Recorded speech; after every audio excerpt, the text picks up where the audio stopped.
وأرنا الباطل باطل وارزقنا اجتنابه ربنا زدنا علما وارزقنا فهما رب اشرح لي صدري ويسر لي أمري واحلل عقدة من لساني يفقهوا قولي أما بعد.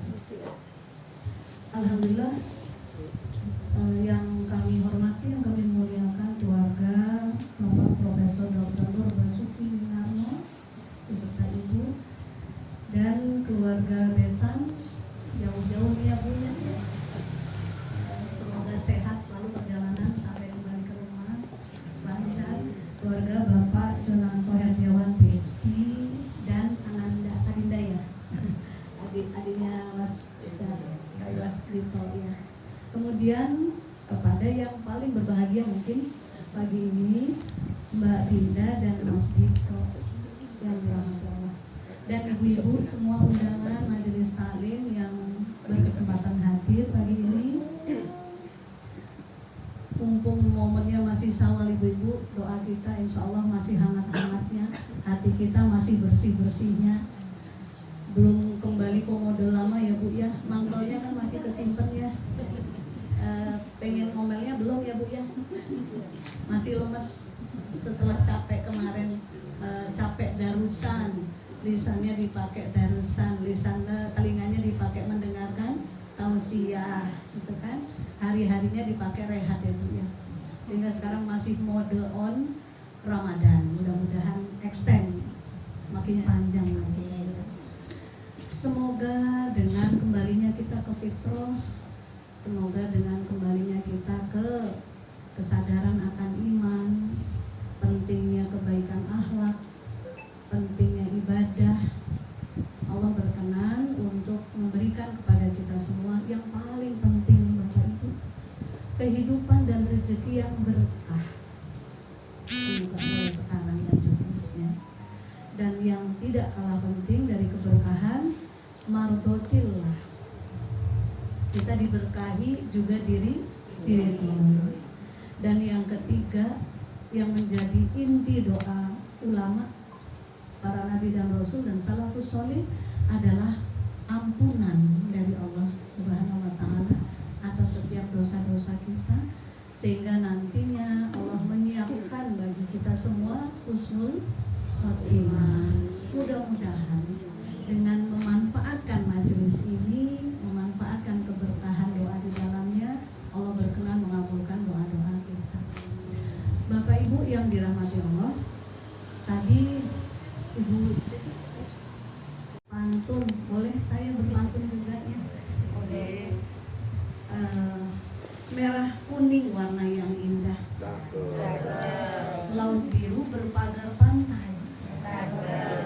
Sabtu pagi waktunya santai di rumah, simak tausiah semoga hati jadi damai. Amin ya Bu ya, jangan jadi tidur ya Bu, jadi melek ya Bu ya. Alhamdulillah. Karena waktu sih mind blowing banget. Hadisnya berbicara, redaksinya kullu mauludin yuladu alal fitrah. Setiap yang dilahirkan itu disertai oleh fitrah. Sementara fitrah sendiri maknanya memiliki potensi masing-masing dari Allah, kemudian memiliki potensi untuk diajak menjadi hamba yang soleh. Ini anak mana penting dari fitrah. Kullu mauludin yuladu alal fitrah fa'abawahu, maka kedua orang tuanya lah yuhawidanihi, yang menjadikan yang Yahudi, yunasironihi, yang menjadikannya Nasrani, yumajisanihi, yang menjadikannya Majusi. Ini redaksinya kalau pakai kacamata psikologi sadis banget Bapak Ibu. Karena dikatakan di sana anak ini terlahir fitrah, kalau bahasa umum kita seperti kertas putih. Mau dicoret pelangi bisa, mau dicoret polkadot bisa, mau dicoret enggak karu-karuan gelap juga bisa. Dan perhatikan lanjutannya, orang tuanya, kedua ayah ibunya yang menjadikan dia, coba lihat potongan akhir ayat. Ternyata di sana bukan anak itu nanti jadi nakal atau jadi nggak pinter atau jadi pemalas atau jadi apa, bukan itu yang dipilih dalam hadis ini. Tapi asing yang menjadikan dia Yahudi, Majusi, Nasrani. Itu kedua orang tuanya. Jadi penggalan hadis ini luar biasa akan menyadarkan kalau kita telaah, khususnya bagi para orang tua. Karena fondasi kepribadian kalau dalam kacamata psikologi memang dibangun oleh orang terdekat, dibangun dalam masa hidup pertama, dan ini yang nanti melekat selamanya. Maka dikonfirmasi, ya, diketok palu oleh Allah dan Rasul bahwa memang penanggung jawab terbesar adalah orang tua. Itu yang pertama, Ibu. Bahwa ternyata orang tua itu punya peran dari dua sisi. Kenapa orang tua begitu besar perannya? Dari dua sisi, Bapak Ibu. Kenapa fitrah tadi dikatakan bisa diubah oleh orang tua dari dua sisi? Kenapa fitrah potensi yang diberikan Allah ini bisa digali semakin kuat, tapi juga bisa terkubur, hilang. Juga karena dua sisi. Pertama, karena orang tuanya lah yang memberikan warisan genetik. Nah, ini anaknya dokter pasti lebih tahu, ya kan? Orang tua yang akan mewariskan secara genetik. Makanya kan ibu-ibu pernah lihat nggak anak kita itu masih kecil, tapi cara tidur itu kakinya diangkat persis Bapak. Ada nggak? Perhatiin nggak, Bu? Iya. Atau cara dia duduk nonton TV, padahal juga dia masih kecil, nyendemnya persis ibunya. Betul ya? Nah, atau kalau matanya bulat, rambutnya keriting itu jelas, ya. Diakui itu kan. Coba nih yang lain, yang itu menunjukkan warisan genetik, tapi kita suka nge-skip, kita suka nggak ngakuin. Anak kita cengeng, kira-kira nurun sinten ya? Ibu kaya bapak persis. Adik bapak yo kaya ngono sak duluran nancene ngono, mau ngaku. Ya kan? Apa yang kakaknya nih, kakak kok suka ngambek sih? Kok suka marah-marah, kok pelit? Ya kan kalau warisan genetik aku dari siapa dong, Mah? Nggak tiba-tiba kan? Ya dari siapa lagi? Mama masa begitu sih? Ya masih dari itu, dari ayahmu, dari gitu kan? Nah kalau sudah keburukan sifat-sifat, kita belum bisa melihat bahwa itu juga warisan genetik. Padahal itu warisan banget. Nah ini ibu sekarang enggak kok, mama sabar ya. Begitu jadi nenek-nenek sabarnya. Dulu aku masih mama muda ya, mama muda sama cerdas verbal. Alias apa Bu? Cerewet. Cerdas verbal alias cerewet. Dan terampil tangannya. Ya kan, kadang suka nyeletuk dikit, jendel dikit, gitu ya, jalan dikit. Nah itu waktu mah muda. Nah makin lansia makin sabar lah, makin tenang, nggak kelihatan. Padahal waktu mudanya sama aja. Nah ini sangat dinotis Bapak Ibu dalam teori tentang perkembangan dalam psikologi, bahwa faktornya hanya ada dua. Kenapa orang tua itu penting ya? Yang pertama, faktor pertamanya karena faktor nature, warisan genetik itu.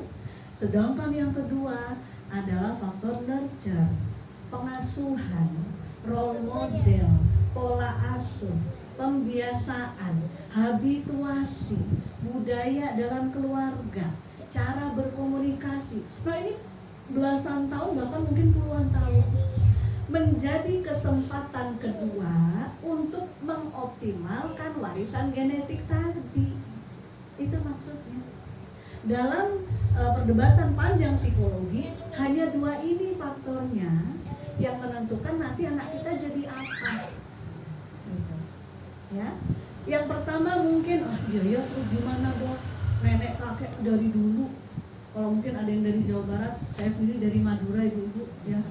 Jadi keluarga dulu bukan hanya ada di Jawa Barat, di Madura keluarga Pasakera ada. Ya, jadi ya gimana dong?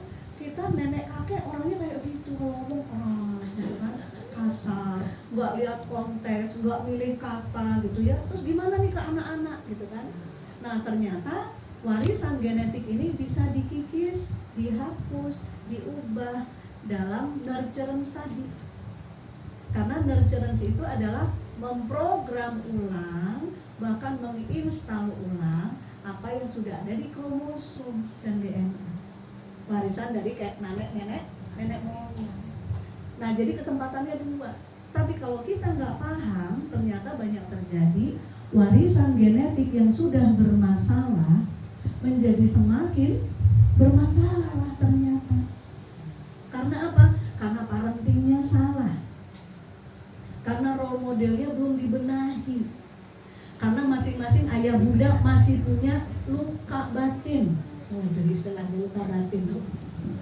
Ibu-ibu tapi usia begini udah gak ada luka-lukaan ya, ya? Udah kering lukanya ya. Ada luka batin, ada harapan yang belum terpenuhi, ada kecewa. Nah ketika ini tidak diselesaikan, ternyata apa?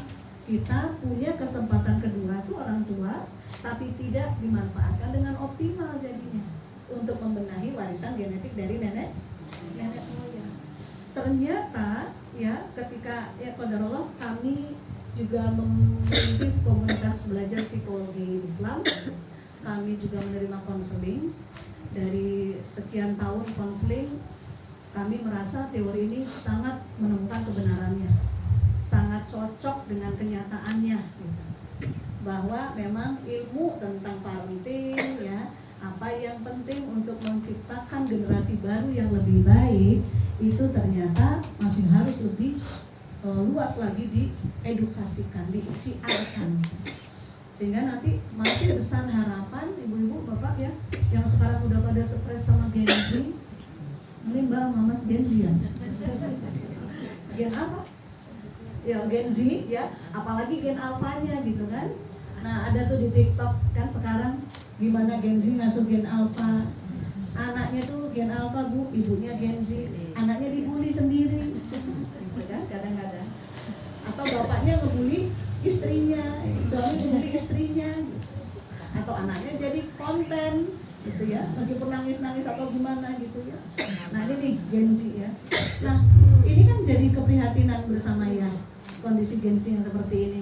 Karena peradaban yang mulai berubah, pemakaian gadget gitu kan, model belajar WFH, semakin padatnya kurikulum, semakin tidak terjamah nih pengasuhan orang tua kepada anak. Jadilah tercipta Gen Z yang seperti ini. Tapi ternyata kalau melihat fitrah ciptaan Allah, masih besar peluangnya, kemungkinannya untuk meningkatkan kualitas Gen Alpha mulai dari Gen Z. Nah makanya di poin ini kan yang paling penting ternyata apa? Perubahan itu berawal dari orang tua. Nah sekarang nih misalnya Mbak Dinda 4 bulan insya Allah ya kehamilannya, ini sekaligus walimatul hamli.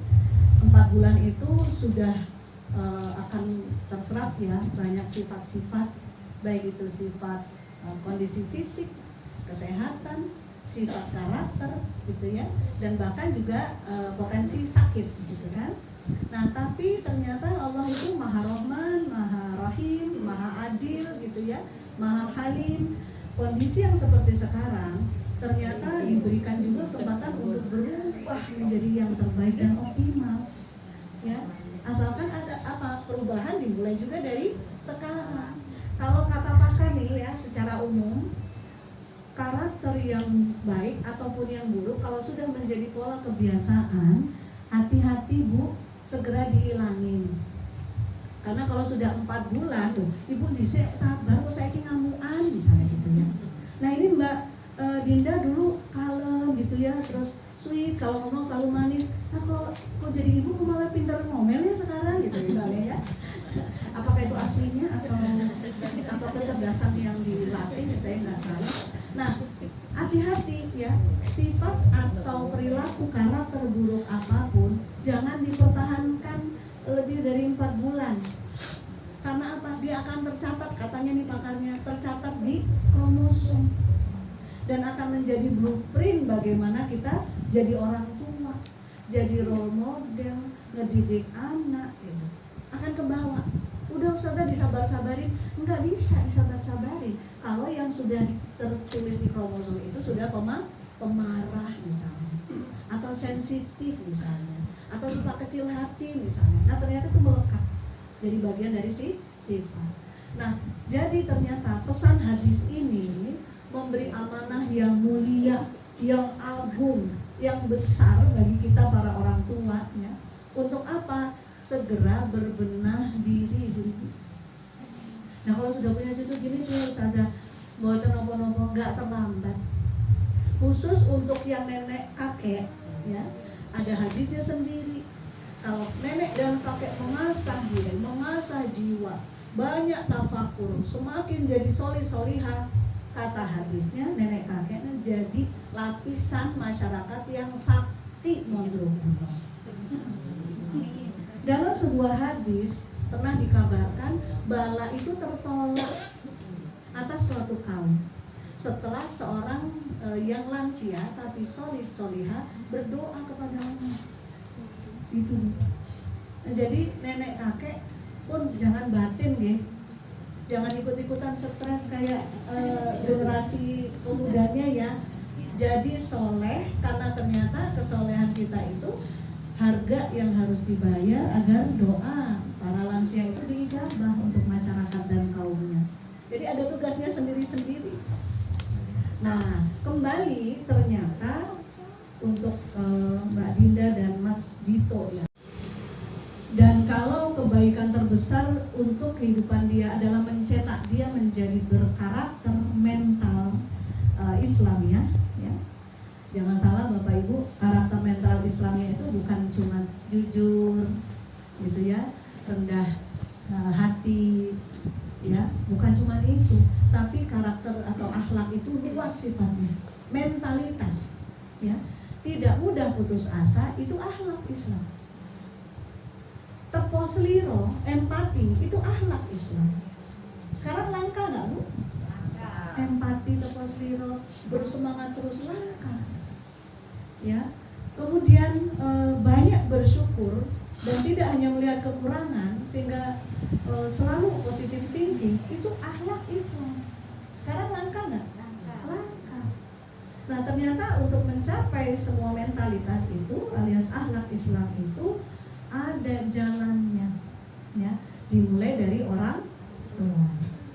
Jadi PR untuk orang tua memberikan bekal, mencetak pribadi yang baik, yang akhlakul karimah bagi Ananda, bekal bagi hidupnya nanti selama di dunia, dan juga aset untuk memperoleh banyak lompatan kebaikan pahala di akhirat adalah dengan mencetak mental karakternya menjadi mental karakter Islamnya gitu, ya.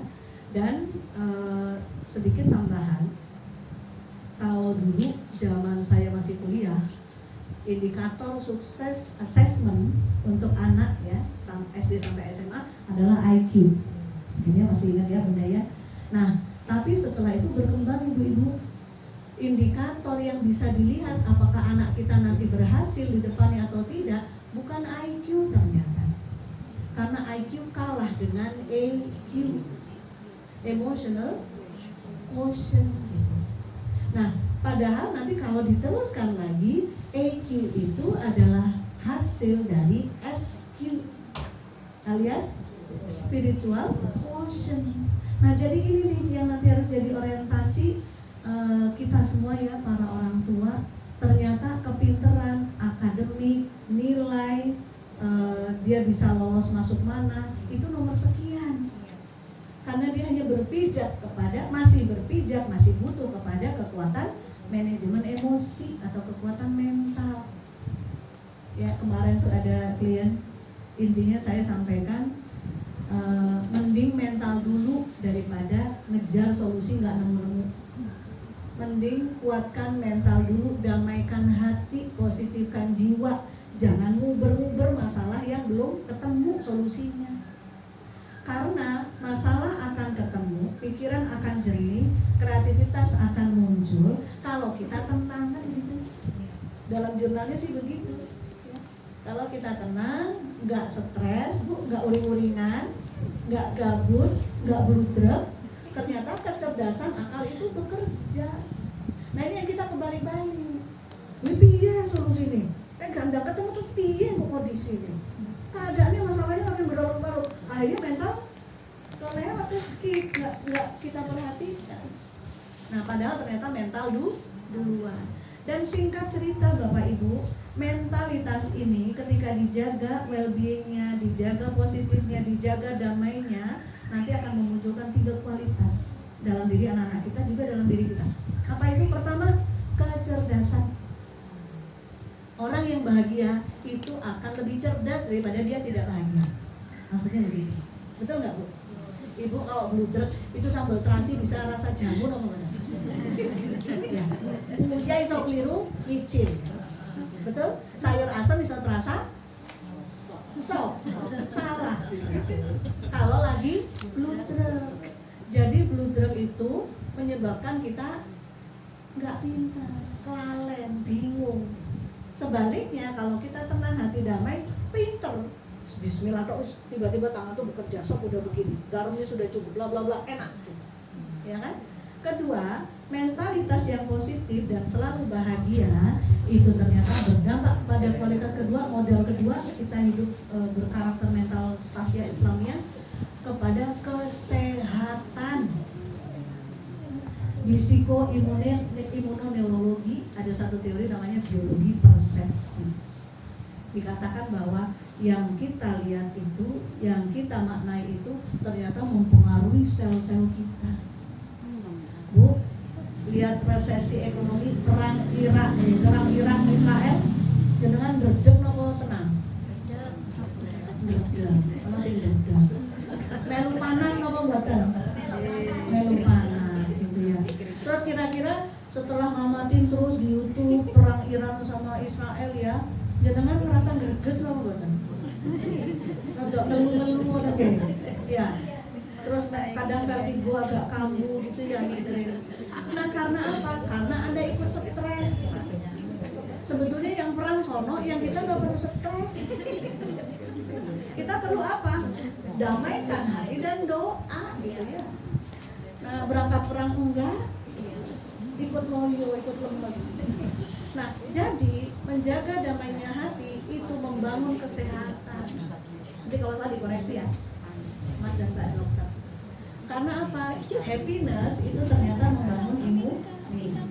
Beneran loh Bunda, Bapak, ya beberapa member kami, klien gitu ya, sehat, healingnya natural ketika mereka seiring berlatih tenang, ketika seiring berlatih positive thinking, healing sendiri secara natural. Oh ya, termasuk kesehatan wajah Bu. Nanti penuaan dini hilang Bu. Tapi kalau udah 50-60 ya mancing jangan sampai minta 20 itu kelihatan 30 tahun. Ya katoan. Desa motor cukup. Jadi lebih segar. Lalu keluhan fisik berkurang, badan lebih berstamina gitu. Kalau kita mentalnya bahagia, mentalnya positif. Apa tadi yang pertama? Kecerdasan, kesehatan, dan yang ketiga, kalau kita jaga mental positif, bersih dari kecewa, bersih dari sakit hati, bersih dari khawatir, resah, ya, was-was, anxiety, maka peluangnya besar kita menjadi orang yang berkepribadian sehat, baik menurut kacamata psikologi maupun Islam. Nah, yang ketiga adalah kepribadian. Pernah nggak ketemu orang teman lama ibu ya, mungkin dulu ceria, selalu vibe-nya positif, kalau ngumpul dulu ceritanya seneng nih gitu. Tapi setelah reuni berapa tahun nggak reuni, ketemu kurus, terus bawaannya merengut. Kalau dideketin aja 15 menit setengah jam, waduh sudah sambat aja sih metu, ya, nggak ceria lagi, vibe-nya nggak positif lagi. Ada nggak yang begitu? Bisa kan? Nah kenapa itu? Karena mentalnya tidak terjaga. Didera mungkin masalah ya, keluarga dan sebagainya, gagal menjaga kesehatan mental, akhirnya berpengaruh kepada karakternya. Ibu-ibu pernah nggak lihat orang yang kalau ibu ada di dekatnya adem rasanya, ya, omongannya selalu positif, didengarnya enak, apalagi kalau sedikit tausiah gitu ya, adem itu ya karena hatinya adem, ya kan? Kata Imam Ali yang keluar dari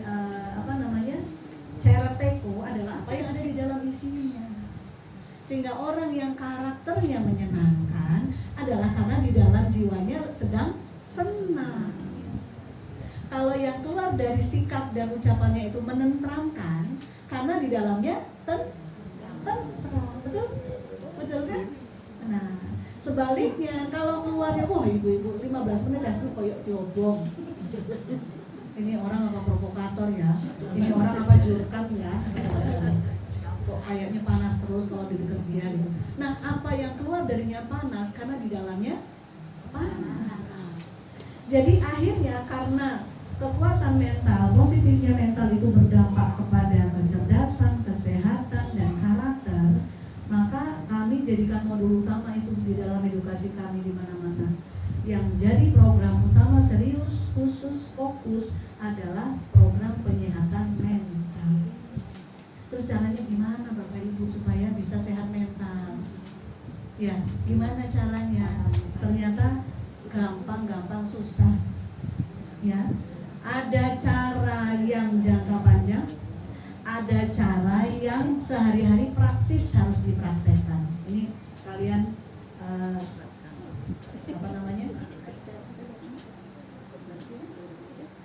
Sebagai closing, ya. Ada cara yang secara batin yang harus kita asah terus, dan ada cara yang secara praktek seharian harus dipraktekkan terus. Pertama, untuk menjaga mental sehat, ternyata kita itu harus jadi orang yang neriman. Betul nggak Bapak? Neriman Bapak Ibu tahu ya? Mampu berdamai dengan keadaan apapun, mampu berdamai dengan tipe orang apapun. Itu cara satu-satunya untuk berdamai, untuk sehat mental. Coba kalau enggak pagi-pagi udah siapa yang diomelin? Nah, kalau kita nih ibu-ibu pagi-pagi yang kita ngomelin ke siapa? Sasaran. Orang yang terdekat, Bu. Kalau enggak yang di kamar, yang di dapur. Itu pagi-pagi. Kira-kira hari berlalu, siang, sore, kita pengen ngomel lagi nggak? Siapa yang diomelin? Kalau ada anak di rumah ya anak, kalau ada cucu di rumah ya cucu. Sore. Kira-kira terus maghrib lewat, ngaji, makan sebagainya, mau tidur isya. Kira-kira ada edisi terakhir ngomel Bu? Ada. Kalau cucu nggak segera nyiapin pelajarannya, nggak kerjain tugasnya, masih pegang HP-nya, mau curhat ke suami pegang HP terus, sawangannya koyok kerjaan mingguri gitu ya. Padahal acaranya nggak selesai mati.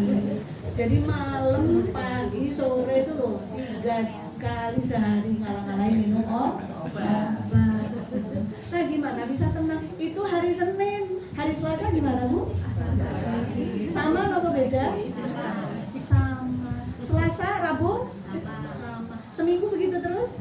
Sama. Akhirnya kita menabung gitu yang namanya di psikologi itu emosi negatif itu. Dan ini yang bertentangan dengan kesehatan mental. Jadi cara satu-satunya ternyata nerima. Bahasa Hazanah Islamnya ridho, belajar ridho, menata hati untuk membangun ridho. Karena tidak satu pun jengkal kejadian, sikap orang, karakter yang masih belum berubah dari keluarga terdekat, tidak satu pun kecuali sudah dalam kehendak Allah, sudah dalam pengetahuan Allah, sudah dalam skenario Allah. Bayangkan, tiap hari kita ngadepin itu terus kita mau melawan gitu, kita yang habis. Karena ternyata Allah ingin mengambil dari kejadian harian itu ridho kita kepada Allah, kepada takdir. Itu yang pertama, noto hati. Kira-kira noto gampang? Oh, gampang ya. Bisa nopo saged? Sudah mulai nopo dereng? Sudah jalan berapa persen? Sudah damai berapa persen Ibu?